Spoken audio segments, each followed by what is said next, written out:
Hello and welcome back to Chapter 10 Notes. And so in this lecture video, we'll cover the selling and admin expense budget, and the cash budget, and then the income statement. Okay? So the selling and admin, just like the manufacturing overhead budget, is divided into variable and fixed components. Okay?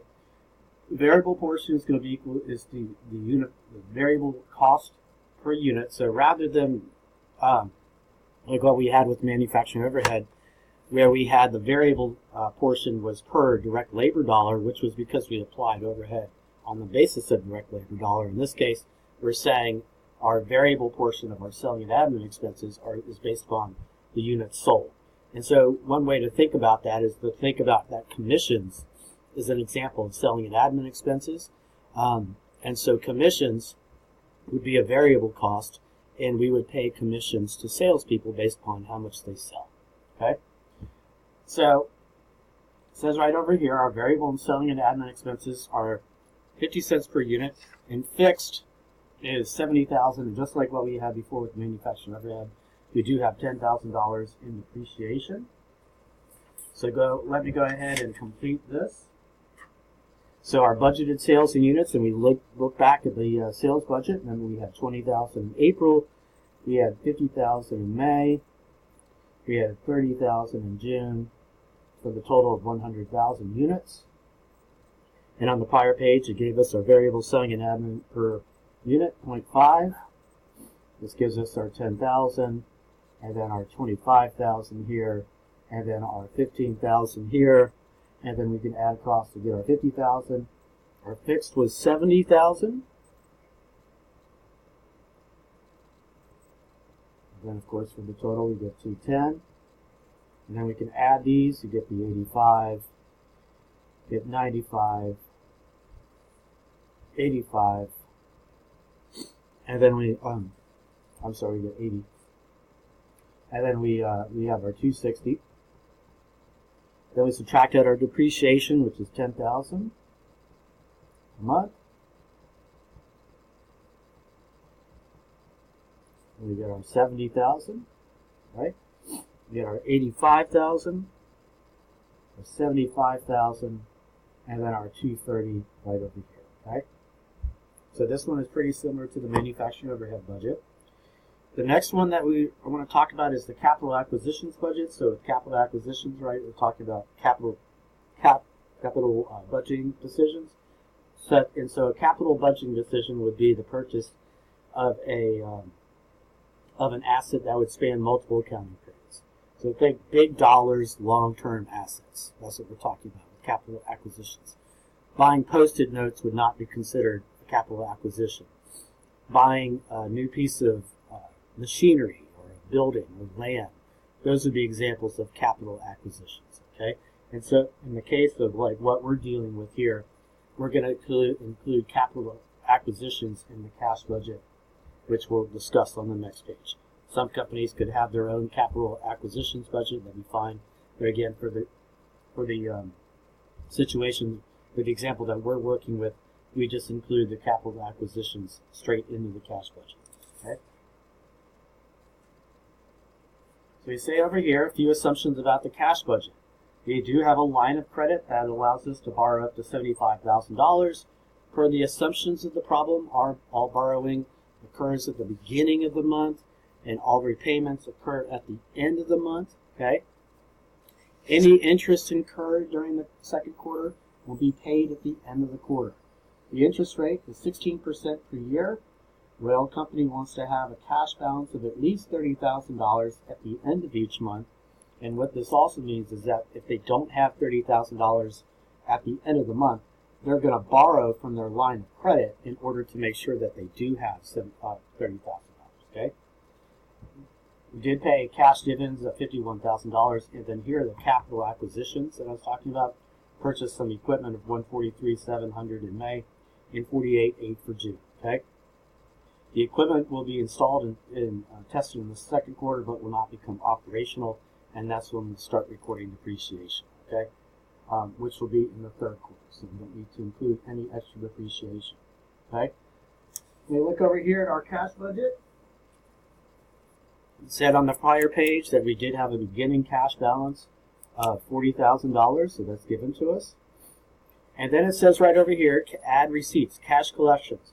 So if you look back at the schedule of cash receipts, or the schedule of cash collections, you would see that in April, we collected $170,000 worth of cash. Okay?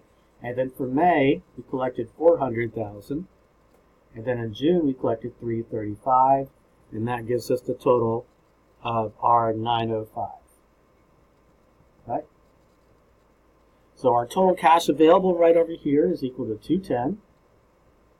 And then we say less disbursements. So then what you look at is you would look at your schedule for cash disbursements. The schedule for cash disbursements for direct materials. So if you look back at the direct materials budget, and then on the next page is the schedule for cash disbursement for direct materials, you would see that in April, we're going to spend $40,000 on direct materials. We're going to spend $72,300 in May, $72,700 in June, and then for the total gives us the $185. Direct labor, you would look at the direct labor budget and see that we are going to spend $13,000 on direct labor. We're going to spend $23,000 in May. We're going to spend $14,500 in June. You can add across and you get the $50,500. And then you would look at the cash disbursements, not the total overhead, but the cash disbursements for manufacturing overhead and for selling and admin. And so when you look at the overhead budget, you look at the cash disbursements. $56,000 for overhead, $76,000 right there, and then $59,000. We can add across to give us our $191. So give us the cash disbursements. Same thing here with the selling and admin budget that we just did. You look at the cash disbursements because we're dealing with cash. $70,000, $85,000, $75,000, and then $230. We're told we don't have any equipment purchases in April, but we do have some in May of $143,700. We do have some in June of $48,800 in June. We can add across. It gives us our $192,500 total for the quarter. This is quarter 2 total, Q2. It says on the prior page that we did have $51,000 of dividends in April. We didn't have any in May or June, so $51,000 right there. And we can add down to get all of our total disbursements. $230 right there, our $400 right here, and then we have our $270 right here, and then we have our $900,000 right there. Okay. We go on and look at April. So now what we can do is we can calculate our excess of cash over our disbursement. So our total cash available minus our disbursement. So I take my $210 minus my $230, and I'm in the whole $20,000. So what do I need to do? I need to borrow. I need to borrow from that line of credit. Now the question becomes, how much do I borrow? Well, if Royal Company wants a cash balance of $30,000, they need to borrow $50,000. Because if they only borrow $20,000, then their excess of cash over disbursements is zero. Basically, cash in equals cash going out. They break even. But if they want to have $30,000 in the bank, their ending cash balance, they need to borrow $50,000. So they're borrowing $50,000. They will not repay anything or any interest until the end of the quarter, so their total financing is $50,000 right there. So then what we have is we take the $50,000 minus the $20,000, or plus a negative number, however you want to do it.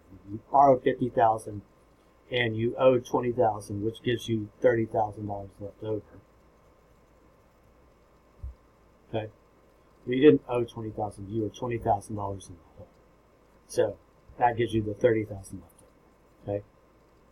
So now this cash balance ending for April becomes the beginning balance for May, just like what we saw before with the production budget in the direct materials budget. So now my total cash available is my $430. I can take my $430 minus my 100 is 30,000. That's exactly how much I want, and I don't repay anything until the end of the quarter. So then I have my balance over here at 30,000. Okay.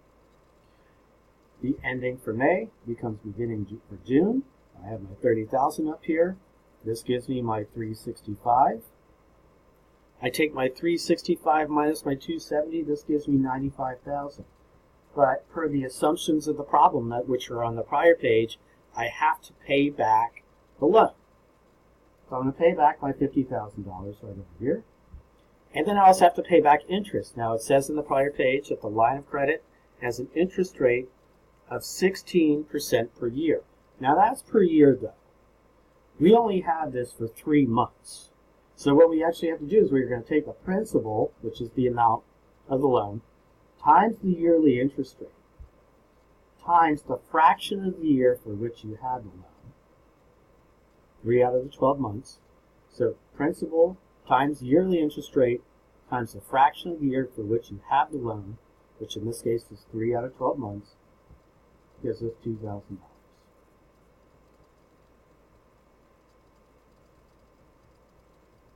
The 95 minus the 52 gives us $43,000, which is our ending cash balance for June, which is also going to be our ending cash balance for the quarter, because the end of the quarter is the end of June. Now let's just go ahead and check our math just to make sure.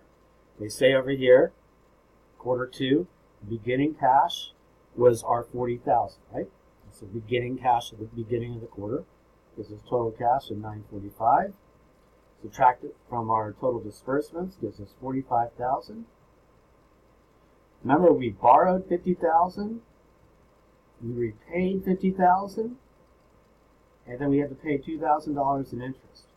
So you take the 45, so our net financing is $2,000.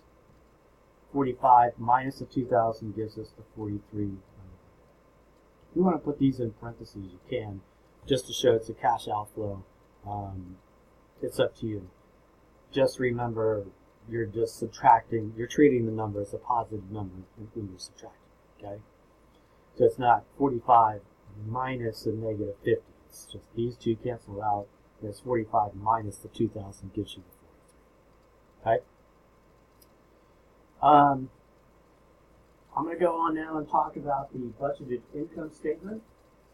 So that's also known as our pro forma income statement. So we remember, if you look back at what we had, the sales budget, we had $1 million in sales.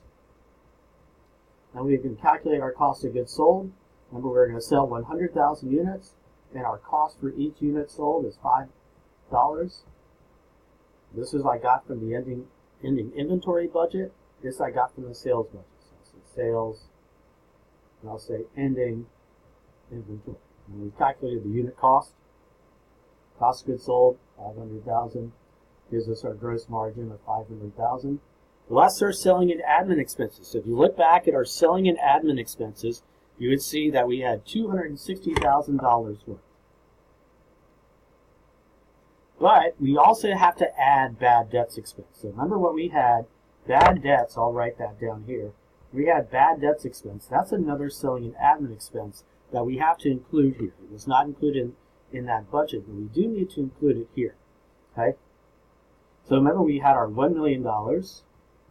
And if you look back at the schedule of cash collections, it said that 5% is never going to be collected. So bad debts expense is our $50,000. Okay? So I take the 260 plus this 260 gives me 310. $310,000 is my selling and admin expenses. That gives me net operating income of $190.